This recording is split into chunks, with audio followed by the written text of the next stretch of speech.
नमस्कार साथियों, आज हम बात कर लेते हैं भाई यूरोप कंट्री से रिलेटेड। जी हाँ भाई, यूरोप कंट्री मुझे लगता है गल्फ से ज़्यादा इंटरेस्टेड लोग यूरोप जानने में होते हैं। यूरोपीय देशों में Canada, Singapore, Australia, America, USA वगैरह वगैरह।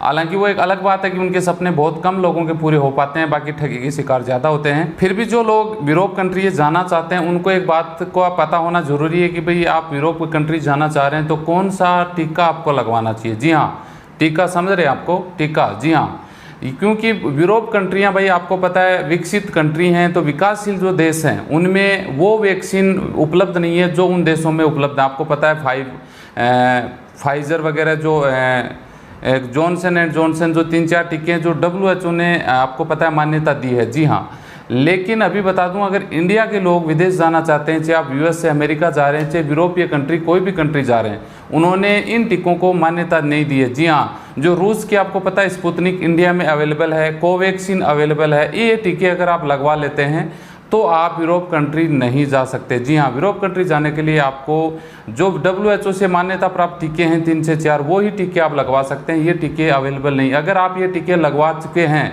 और क्योंकि एक बार टीके लगने के बाद दूसरे टीके नहीं लगते तो आपको दिक्कत आएगी, इसके लिए आपको इंतजार करना पड़ेगा। जी हाँ, क्योंकि बता दूं जो विश्व स्वास्थ्य संगठन है WHO, उन्होंने आपातकालीन जो यूज लिस्टिंग है UEL, जी हाँ, उसमें इन टीकों को मान्यता नहीं दी है। इंडिया का अगर बात करें तो कोविशील्ड को मान्यता मिल गई है। कोविशील्ड इंडिया में अवेलेबल है, अगर आप चाहो तो वो लगवा सकते हैं। स्पुतनिक लगवाते हो तो भाई दिक्कत आएगी, कोवैक्सीन दिक्कत आएगी। हालांकि WHO में अभी इनके अंडर प्रोसेस है, मान्यता मिल जाएगी लगभग, लेकिन इसमें टाइम लगेगा 3 से 4 महीने का। जी हाँ, क्योंकि एक सबसे बड़ा रीजन क्या हो सकता है, अगर आप USA वगैरह यूरोप कंट्रियों के वीज़ा लेना चाहते हैं तो वीज़ा के लिए टीके का प्रमाण पत्र सर्टिफिकेट आपके पास होना चाहिए कि भाई हमने ये टीके लगवा लिए जो WHO ने मान्यता दी थी, तभी आपको वीज़ा मिल सकता है। और ये प्रॉब्लम आप लोगों को आएगी। दूसरे जो छात्र हैं, इंडिया के छात्र हैं जो विदेशों में जाके पढ़ने के लिए जिनको जाना है, उनके लिए बड़ी दिक्कत आएगी, क्योंकि ये टीके इंडिया में अवेलेबल नहीं है तो टीके लगवाएंगे कहाँ से भाई?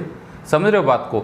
सरकारी विदेश दौरे में भी लोगों को आप तो छोड़ दीजिए, जो सरकारी अफसर लोग हैं, जो इंडिया के राजनेता वगैरह हैं, उनको भी दिक्कत आने वाली है। दिक्कत इसलिए आने वाली है कि कोवैक्सीन ही लगभग लोगों को टीके लगे। शुरू में जो टीके लगे थे ना इंडिया के, तो सबसे ज़्यादा जो सरकारी गवर्नमेंट कर्मचारी उनको कोवैक्सीन टीके लगे थे। और विश्व स्वास्थ्य संगठन है, आपको पता है, उसने इमरजेंसी यूज़ के लिए अभी इसको जगह नहीं मिली। हालांकि टाइम लगेगा।